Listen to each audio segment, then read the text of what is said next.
It's Natalie from Odd Page Society. Thank you for joining me today. I am going to do a walkthrough with you on a tag book that I made. This utilizes some 6x6 papers and one 12x12 paper, as well as some ephemera packs and some Spellbinders cardstock. All of the patterned elements in the ephemera come from the Beautifully Imperfect line that they came out with. I believe they released this in January of 2026, sometime around then. It could have been in the fall. I made this little booklet as part of the Maker Mania, I believe it was 13, with the my home store, Scrap Addicts. And I wanted to challenge myself to use the single-sided paper that came in the pack. Sometimes I find that can be quite a challenge. So hopefully you find something helpful in here. For the cover, I wanted to do this fold over front, and then on the back, as you'll see when I show you, I needed something that was a lot more pliable and soft in order to get the book to open up the way that I wanted it to.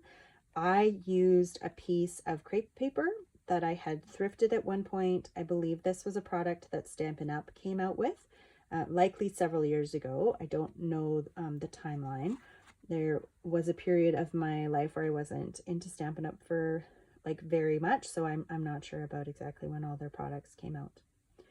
There is a die set included in this line that cuts all these words out for you.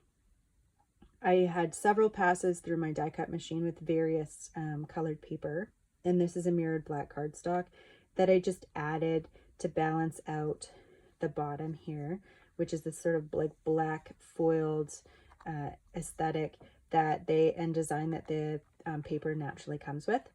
And then it has a magnetic closure to keep it all closed and tidy. And I used some quotes to hide my magnets.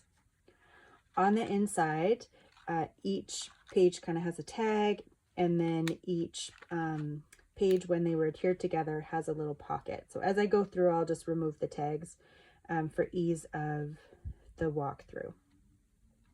The 6x6 papers are folded in half, so the ultimate book size is about 3 inches by 6 inches tall. And the only adherence that I did with the pages was on the bottom and the side. There is no glue on this part of the joining. The reason for that is it allowed the tags to be a little bulkier, and it gave better movement to the book. Otherwise, you kind of trap your pocket, so it doesn't have as much wiggle room. For this tag, I chose to use some more of those die cuts and some ephemera from the pack. There was a die that cut out these sort of not fabric, but thread pieces that I used. And I used a tag die set and pocket die set from an Elizabeth Craft Designs set that came out last year. If I find them, because all of my dies are just in one big gigantic box, if I find the set that they came from, I will post it in the comments for you. This is a pocket that came from that die set. What I did was I used the hot foil plate that coordinated with this product line, or it's a better press plate, and I used it to hot foil some foil color that I thought went with the rest of the book. And then this one was me using the same plate, but instead of foiling, I used a black embossing powder, and I did a heat embossed technique, and then put a piece of ephemera over there. And then these solid colors of cardstock were chosen by Spellbinders, and they were chosen for the purpose of coordinating with the rest of the package. So I used some of the ephemera elements, and then after I had die cut out all those pieces, I was left with a piece that looked very similar to like a stencil. So that's what I used to get this effect here. And then there's lots of writing space on the back of the tags, if that's something that you had wanted to do. I decorated this with more of the ephemera. And then this tag I did as like a dual layered tag. So this is heat resistant acetate, which is what the other acetate was as well.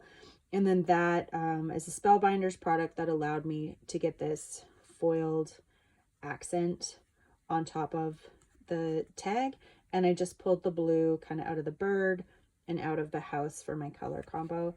And then I liked the idea, because this was single-sided paper, of using more of the paper on the back of the tags so that they're not all just a plain kind of color. So those were the design choices there. I did at one point manage to get my hands on some foil that has a bit of like sheen to it. This is a matte foil.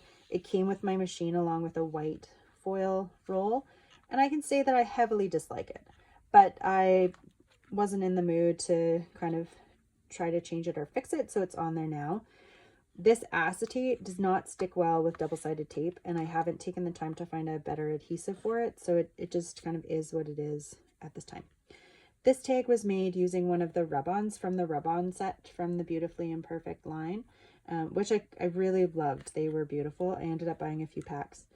What I did to achieve the back of this tag is, after die cutting out the piece of the single-sided paper, I went around it with some embossing ink, and then I just embossed it, heat embossed it with black embossing powder, because I liked just the different black kind of glossy accents throughout the book. This is a rub-on I just used, and then these are more of those kind of die cut letterings.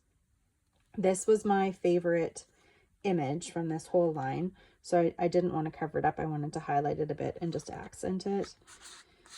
And then there was a 3D embossing folder that came with this collection, and I've used it here for the back of the tag, and then I used another one of the rub-ons from the rub-on pack. I purposefully offset these so that you get a little hint of the dark blue in with the light blue, and then same on the back. So you get a little bit of the light blue kind of pulling through. And I chose the pink ribbon because it just pulls a little bit of the pink out here. So design-wise, those were kind of the reasons behind my design choices. On this one, there's a really funky stencil that kind of came with the pack that I got. So I used the white pigment powder, pigment ink that I have, and a rub-on here to get that effect, and then I colored in some of the ephemera. This just came as black and white, and I wanted to add some color that I thought would complement the rest of the line. And I just kind of leaned into this little tiny bit of yellow here to create the balance and color that I achieved there. This is one of the stitching dies that came with the set, and instead of stitching it, I just put glossy accents in each of the holes that were created, just to create some sort of tactile interest on that side. On this page, it's more of the same with the pocket. I wish that the die set had come with a pocket that complemented it on the other side, and I didn't take the time to do like an opposite die cut or anything. They're mostly just on that side so far. This is a tag with pieces of ephemera and more of the solid cardstock, and then that same technique on the back that I just discussed with one of the single-sided pages. So as you can see, you can get a lot of tags in here. This one is made using 2 pieces of the single-sided paper, just from the same pattern, snugged together. And then this is that die cutout, or a piece of it. I just took it and cut it in half because it wasn't large enough to extend across the entire page. It's made for like a regular A2 size card. And I found if I could balance the sides and the top and the bottom relatively well, the larger gap in the middle was okay visually. And I used a paper shaper to shape this butterfly, so you get more of a dimensional look. And then I used some rub-ons, and I colored in some of the ephemera again to get this tag. And I left the bird tail because I liked it hanging off the tag. And then when I put it in the book, I just was really mindful of how far up I adhered this house so that the tail can kind of hang out. And then that's how I managed to achieve that. On this side, I just wanted to keep it simple because the pattern was relatively simple and there's been tons of busyness.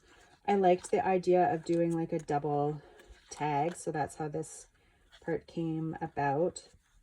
And then the teal kind of works with that tealy color, and I just backed it with a darker pink that I thought worked well with here. And then this one is kind of a matching or complementary tag, just has slight texture, and then the back is different. So in the very end, I have another dimensional tag. One of the things that was nice about using this pocket is it stuck out so much because of the material that I used with the acetate, and it really allowed for me to have like this nice bulk in the tag. So at the end, the reason why this can sit so nice and flat is because this crepe paper doesn't give you much resistance when you are opening your book. So if you can see, it just kind of curls around, and then you can get kind of movement for the rest of your book. So when you're adhering your pages together, you just do both sides and the bottom, and then you leave the top fully open. So they could all kind of like slip in and out. I haven't had any issues with the tags migrating to either side of the book when I've been handling it. They like to stay in their own lanes, which is nice. I found that this was very easy to construct after I got the gist of it down.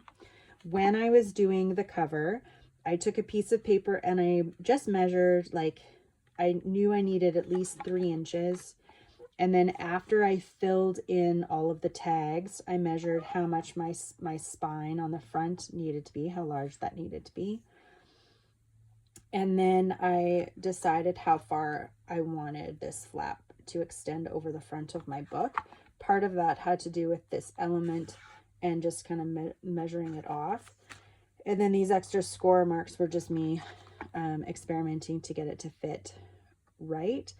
And if without this score mark, this page was just kind of flapping open a bit too much, and the magnet was having a harder time keeping it closed. Before adhering this front cover and the back front cover, you have to put on whatever this is, unless you want it to extend over the sides, which wasn't a look that I wanted to go with. I wanted it to be a little bit more hidden. You could potentially use rice paper for this, but I haven't experimented by making another one yet. So there it is. There's my little